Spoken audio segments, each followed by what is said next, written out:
Hello TCG fans, and welcome to another review video, and this time we're reviewing some of these deck boxes.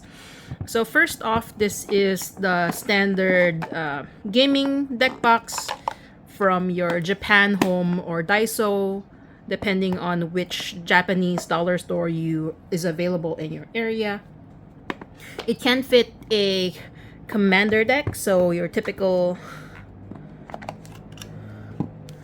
100 card commander deck pretty easily. It does come with these two cardboard dividers.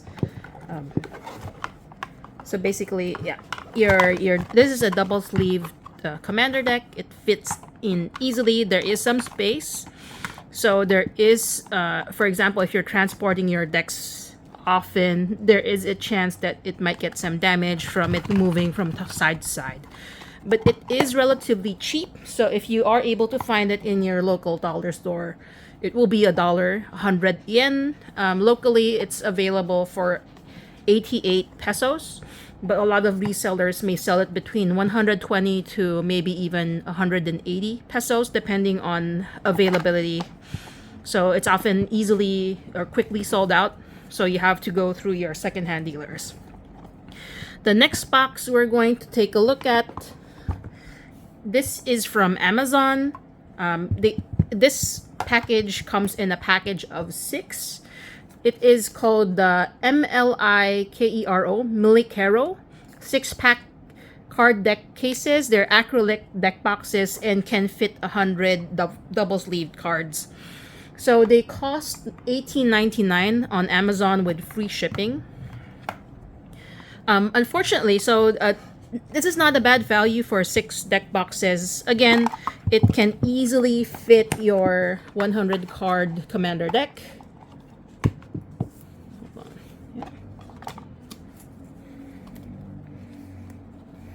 Yeah. So this does include all the tokens, and including the thicker card commander deck, commander card for the deck. And KMC perfect fits, and these are ultimate guard normal or regular sleeves, so they can fit in very easily if you use these Mlikero deck boxes. Unfortunately, what I noticed is that the hold isn't that great for these. You can easily remove it without much effort, so that's going to be one of the risks of using these deck boxes. See, they pop out easily. So they are cheap, they are tough compared to so the problem with these Daiso deck boxes, if something happens to these hinges, then it's goodbye deck box. You're not going to be able to fix it. So yeah, unfortunately the hold isn't great. You can easily pop it off without much effort. And so if you put it in your bag, there's a risk that it's going to pop off inside your bag. One way to come up with a solution if you want to use these types of deck boxes is if you have one of these bigger deck boxes. So this is the Gamegenic Stronghold. It has 2 drawers like this, right, when you buy it. So instead of using the drawers, for example, you can actually fit in these deck boxes. So the Mlikero will fit into your Stronghold. It will also fit into your Ultimate Guard Twin Flippin' Tray. So this is again a drawer with 100 card commander deck. And yeah, it fits in quite easily. No problems. So that's one solution. Or if you're using one of the bigger archive type boxes, then yes, you can do that too. But I wouldn't recommend carrying it around with you by itself without anything else. So at the very least, you probably want to put in a rubber band or something around the box to prevent it from popping off. If that's what you're gonna do, just chuck it in your bag. Otherwise, if you're carrying it separately, then that should be fine. But I think slightly better than this, so it comes out to maybe 175, almost 180 if you buy the package of 6 for each one. Next up is our Ultimate Guard Boulders. So they come in something like this packaging for the Return to Earth. It's in paper packaging and in like a plastic box or a plastic box for the normal Ultimate Guard boulders. So the price for the boulders is between, I think, 650 to about 800 per boulder. And for the Return to Earth, I think it's supposed to be a little bit cheaper, like 550 to maybe 700, depending on your local game store. So these do fit, again, your 100 card decks. They're very sturdy. They're not gonna just randomly pop off. It's easy enough to open if you wanted it to open, but not if you don't want it to open. Sometimes I think if you don't close it, it's a newly sleeved deck. You have the risk of damaging if you're not careful. So you want to make sure you're aligning everything. Make sure none of the cards get bent when you're putting it into the box. Another issue with this Ultimate Guard Boulder, the normal variety, is I think because of the texture they applied to the plastics. After a bit of time, I think this treatment makes it sticky. It doesn't work well with tropical weather. So that becomes an issue. It becomes sticky. You might fear that you're not going to be able to use the deck box. So some people do recommend, using some sort of Goo Gone or other glue, removing devices once that becomes sticky, and then you can use your deck box again. The Return to Earth does not have that same issue. So because these are, using recyclable materials, of course, yeah. But similarly, this one fits your, you'll see here that because I tried to, squeeze in all the cards, I did manage to damage my commander. Maybe just the sleeve is damaged. But yeah, that's the risk if you're trying to fit in all of the cards and it's a very tight fit. You risk damaging either not just your sleeves, but maybe even your cards. So that's something to think about. So again, the problem with this, you have to be very careful when you're closing it. If some of the cards aren't flush, yeah, there's gonna be a risk of damaging it when you open your box the next time, and you're not gonna find out until later because it's opaque. Right. Then next up, we have this is the BCW Spectrum Prism. These are available from Amazon between, I think, like $8.99 to $10, depending on availability and the different colors that are available.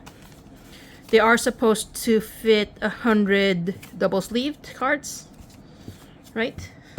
So this is the main difference with the BCW is that it's side loading instead of the top loading like all of the other available deck boxes that we've reviewed so far. So here,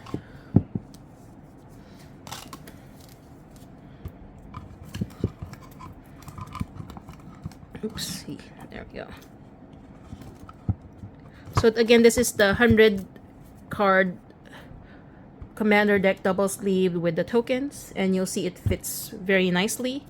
And because of the way the orientation, I think there's less risk of damaging your cards, and it's very secure. You're not gonna pop it off. The other problem is similar to the Ultimate Guard Boulder. The texture is the same. I haven't owned this long enough for me to know if this will have the same issue with age, wherein the treatment for the deck boxes will become sticky, and then or some sort of sticky residue, and you're gonna have to try to remove it using elbow grease. And then lastly, I think one of the original deck boxes is your Satin Cube. Well, it was the Satin Tower is the original, but they made a version of the Satin Tower called the Satin Cube that doesn't have the dice compartment. I like these much better for carrying around, especially if you have a separate dice container or tokens and other dice containers. So this is slightly bigger. So if you compare it to your other deck boxes, you'll see it's the footprint is slightly bigger compared to the Boulder. There's gonna be, so if your hands are smaller, they're gonna be slightly more difficult to open, right? But it is going to be able to secure your cards, and you don't have any worries that it will damage your cards, and it will last you a long time. So if you buy one of these Satin cubes, you're not likely to be able to require it will not, you're not going to be changing your deck boxes very often. So the Satin cube is around, I think, 825, 800 to 900 at your local game store. Unfortunately, it's one of the more expensive deck boxes of this type that's available. But yeah, you know that everybody's who has used one of these Satin towers or Satin cubes, they have not had to change your deck boxes. Of course, if you buy multiple of these types of deck boxes, you can interchange the lids and the bottoms. Yeah, there we go. So it is a good fit. It's very stable. It's not gonna accidentally pop open, unlike, something like this. But it is a much bigger deck box. So the Mlikero can fit into your stronghold, for example, but none of these other deck boxes will. So neither the Boulder. The Boulder, maybe it's gonna fit snugly. It's going to be able to fit. It's not going to fit into the Ultimate Guard Twin Flip and Tray, but this will fit. The Game Genic Stronghold will fit it. The Satin Cube definitely will not fit. The Spectrum Prism, I wouldn't try to fit it in. It's a little bit, again, bigger, because I think maybe of the orientation and everything else. So it's not going to fit in. Obviously, the Daiso box is not going to fit in either. Daiso or, Japanese dollar store deck box is not going to fit in. But that's, one of the ways, depending on how you're used to carrying around your decks, then that's one of the choices, right? Or alternatives of how you can bring about your decks around. There are other options available to bring your decks around, of course. You can have these bigger deck boxes available that can fit like 4 of your commander decks. So when you go out, you can bring all of the decks. Like, for example, I keep my Commander Masters commander decks together here in this box. You can also keep, like, for example, your Lord of the Rings deck boxes together. As long as there's 4 of them. If there's 5, it's gonna be, you're gonna need a different type of box. So yeah, that's a summary. I would say, based on the price, I really like these BCW Spectrum Prism deck boxes. So they will be around 500 or so pesos. But I think that I have some sort of guarantee that my cards aren't going to get damaged compared to maybe the Boulders. That's the rating I give for these might change if I notice that the material does get sticky over time. I will be reviewing the new Game Genic deck boxes that are similar to this once they become available end of September. And if you have any questions, just please comment, and we'll try to give you an answer based on how we use these deck boxes. So thanks again for watching, and bye.